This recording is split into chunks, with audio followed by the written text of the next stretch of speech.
হারানো চাকরি ফিরে পাওয়ার দাবিতে আন্দোলনে এসে গুন্ডাদের হাতে মার খেতে হলো চাকরিহারাদের। মাটিতে ফেলে লাঠি চর টানা হ্যাঁচড়া করল দুষ্কৃতীরা।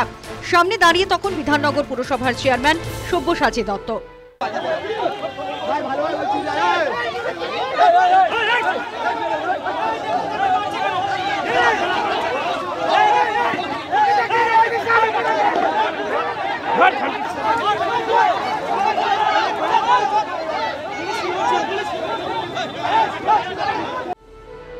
উত্তেজনা সূত্রপাত সব্যসাচী দত্তকে নিয়েই। বিকাশ ভবনের সামনে তখন যোগ্য শিক্ষক শিক্ষিকা অধিকার মঞ্চ। তাঁদের শপথে সসম্মানে ফিরিয়ে দিতে হবে এই দাবিতে চলছিল আন্দোলন। সেই সময় বিকাশ ভবনের সামনে হাজির হন বিধাননগর পুরসভার চেয়ারম্যান, বিজেপি ছেড়ে তৃণমূলে ফেরা সব্যসাচী দত্ত। সব্যসাচীর উপস্থিতিতে উত্তেজনা বাড়ে। তাঁকে ঘিরে বিক্ষোভ দেখাতে থাকেন আন্দোলনকারীরা। ভিড়ের মধ্যে থেকে শোনা যায় চোর চোর স্লোগানও।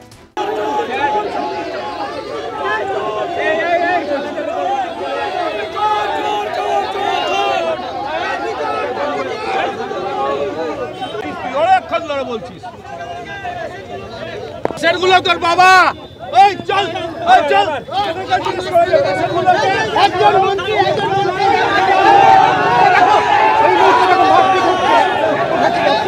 আমাদের সঙ্গে চাকরিহারাদের মারপিট হচ্ছে এই মুহূর্তে আমরা দেখতে পাচ্ছি।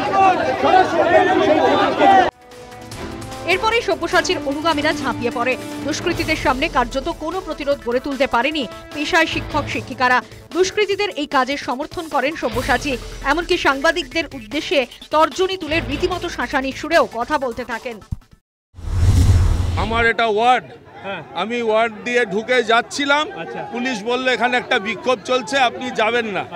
বললাম ঠিক আছে যাব না। আমি বেরিয়ে চলে যাচ্ছি, আমার গাড়ির সামনে এসে বিক্ষোভকারীরা শুয়ে পড়েছে। আমি বললাম শুয়ে পড়ুন ভাই, আমি বসে আছি। তারপরে নেমে দাঁড়ালাম, বাস। এখানে একটা বিশৃঙ্খলা সৃষ্টি হয়েছে এমনটা শোনা যাচ্ছে। ভাই আমার গাড়ি আমার ওয়ার্ডে আটকালে তাকে আদর করবে না? আপনার নিউ টিভি 9-এর অফিসে ঢুকে যদি আপনার গালটা আমি টিপে দিই, আপনি আদর করবেন? চলুন। কিন্তু একটা রোড কেন তারা ব্লক করে শুয়ে পড়বেন? আপনার পোস্ট এখানে ছিল, সেই জায়গা থেকে তারা কিন্তু ক্ষোভে উঠতে পারে। কি বলবেন? ক্ষোভ যেমনি চার পায়া তার তেমনি মুগুর। এখন একটাও লোক নেই, দেখুন ডাকুন, একটা লোককেও আপনারা টেনে এনেও মিডিয়া শোনাতে পারবেন না। দাদা দাদা দাদা এই মুখে রক্ত বেরোচ্ছে আপনাদের লোকজনদের আঘাতে। ভালো হয়েছে, ভালো হয়েছে, বেশ হয়েছে। এটা বলছেন আপনি? খুব ভালো হয়েছে। আপনার বেরোয়নি তো? না। তাহলে যাবেন। ভালো হয়েছে। এটা করতে পারেন না? বেশ করেছে। পেশেন্ট আটকে গেছিল কি করতে? পেশেন্ট আটকে গেছিল, আপনি কি করেছেন? পেশেন্ট আটকে গেছিল, আপনি কি করেছেন? পেশেন্টকে আপনি রিলিজ করিয়েছেন, পেশেন্টকে আপনি রিলিজ করিয়েছেন। আপনারা চান পেশেন্ট মরে যাক, তারপরে ওটা নিয়ে আপনারা ইয়ে করবেন। চলুন। সুকান্ত মজুমদার এক্স স্যান্ডেলে গোটা ঘটনার তীব্র নিন্দা করেন। সন্ধে বিজেপি নেতা সজল ঘোষ, কৌস্তব বাগচিরা বিকাশ ভবনে যান। তাদের আজকে দেওয়া হয়, তাই নিয়ে উত্তেজনাও তৈরি হয়। নেই তাকে, যাকে আমরা রোজ সকালে ফেসবুকে আর ইউটিউবে ধুতি পরে ওই এর মতন গোপাল ভাঁড়ের মতন দেখি, তারা যদি ল অ্যান্ড অর্ডার সামলাতে আসে, যাদের সামলানোর দরকার ছিল তাদের সামলাতে পারিনি।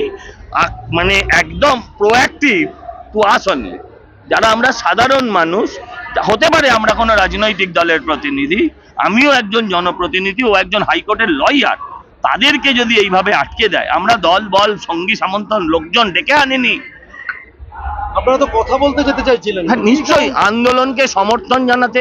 এবং আজকের যে ঘটনাটা ঘটেছে সেটা অত্যন্ত দুর্ভাগ্যজনক। 2016 এসএসসি নিয়োগে বেনজির দুর্নীতির প্রমাণ পাওয়া গেছে। অভিযোগ উঠেছে তৃণমূল নেতা মন্ত্রীদের দিকেই। একাধিক বিধায়ক, মন্ত্রী, শিক্ষাকর্তাকে গ্রেফতার করে তদন্তকারী সংস্থা। অভিযোগ ওঠে পাড়ায় পাড়ায় শাসক দলের কর্মীরাই চাকরির প্রতিশ্রুতি দিয়ে টাকা তুলেছেন। টাকার বিনিময়ে চাকরি দেওয়ার কারণেই 2016 এসএসসি পুরো প্যানেল বাতিলের নির্দেশ দেয় শীর্ষ আদালত।